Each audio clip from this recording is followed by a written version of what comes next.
Oh, welcome to our meditation time on this New Year's Eve. It is so nice to get to spend these few minutes together as we close out one calendar year and prepare ourselves to usher in a new year. So as you get comfortable, you can allow your eyes to close if that feels right. You can allow your body just to settle in and just begin to feel the familiarity of showing up. Doesn't have to always be the same physical spot where you are, but just feel that familiarity of the eyes close, the body begins to relax, the breath begins to slow, and the mind begins to get just a little bit quieter than it was just moments before. And as you settle into a nice, calming rhythm of breath, I would invite each of us, before we spend these few minutes in reflection,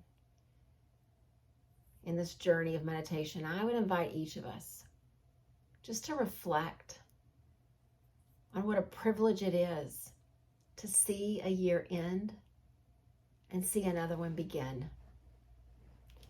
And while we really don't ever know what's going to happen from one moment to the next, just think, from whatever your time zone is, if you're listening to this, what a privilege it is to watch that clock turn and know there is pure potentiality ahead of us. A new year, new or renewed intentions, chances to do good. And the most beautiful thing is, as you turn that calendar from December to January, it's this physical commitment to leave things in the past that need to stay in the past. And so that really is what our time is about today.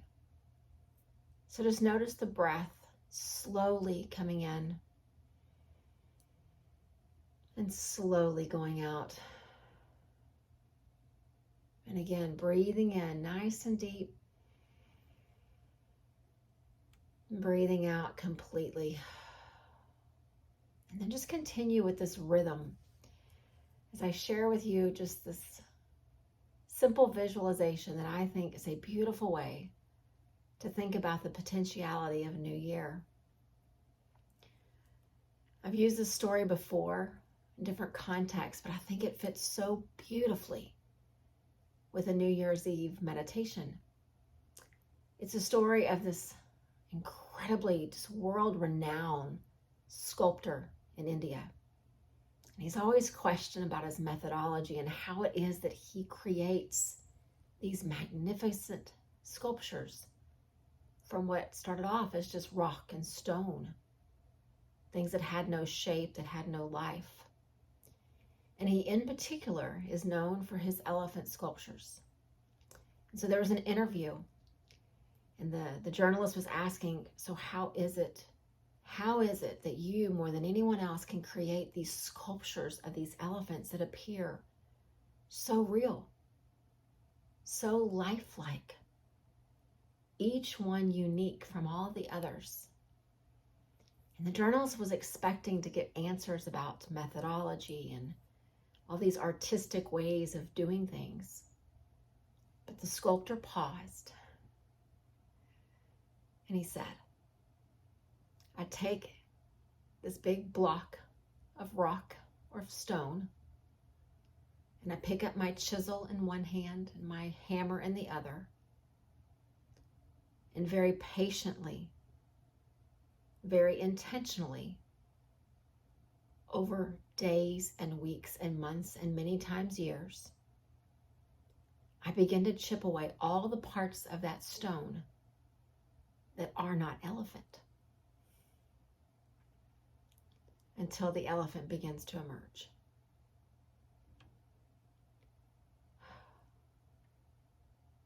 And as we come together on this New Year's Eve, I would propose that somewhere along this journey, we are or we were that block of stone. And every time we show up for meditation, or we show up on our mat, or we sit in reflection and contemplation, or we engage out in nature. Every time we do these things, we are metaphorically picking up that chisel in one hand, that little hammer in the other, and very gently chipping away all the parts that don't belong to the essence of us.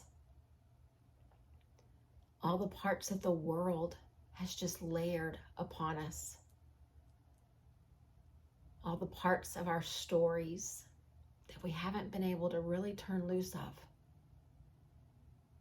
All the traumas that have sat with us and continue to re-traumatize us every time we think on them. But what if we could look at this new year that is just a few hours away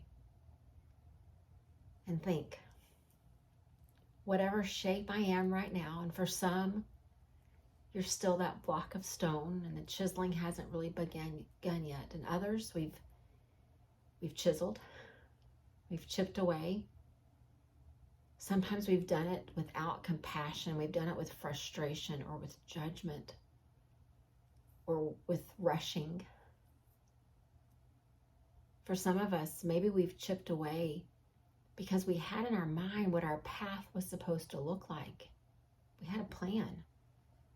Or we looked at someone else's path and we thought, that's how I want mine to be.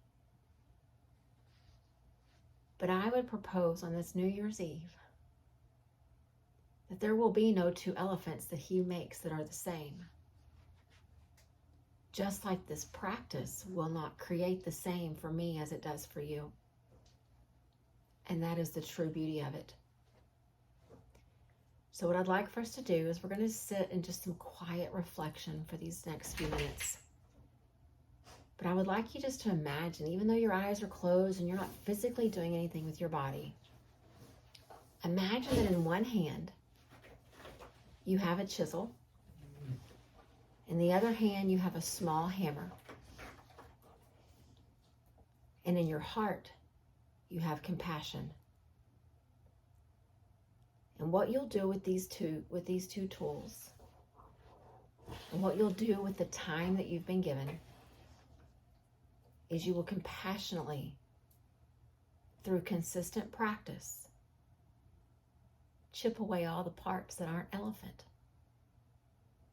all the parts that aren't aligned with your purpose, with your path, with the essence of who you are.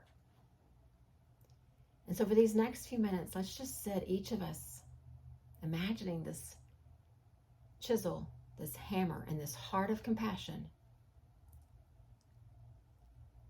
And just see what these next few minutes can reveal. It doesn't mean that we're going to walk away with this clear message or these clear directions, but it does mean that we want to commit to make our meditation practice one of compassion, one of consistency, and one that really aligns with our unique purpose in this world. Breathing in slowly, breathing out completely.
sculptor says.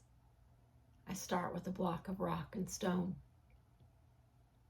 I pick up my chisel in one hand and my hammer in the other. And over days and weeks and months and sometimes years, with patience, with intention, I chip away all the parts that are not elephant until the elephant begins to emerge. Let's make 2024 a year of gentle, compassionate chipping, of looking upon ourselves with the same awe and wonder that that sculptor does when he looks at that piece of stone before him. Let's look at these tools of our hammer and our chisel, our meditation practice, our yoga practice, our breath work, our time in nature. Let's look at them as these gentle, compassionate tools. And over these days and these weeks and these months of 2024 and the years to follow, let's commit to just chip away all the parts that are not us. The years of layers that the world has placed on us, the thought patterns that we've placed on ourselves, until, just like the elephant, the true essence of us begins to emerge. Happy New Year's Eve and happy 2024. Namaste.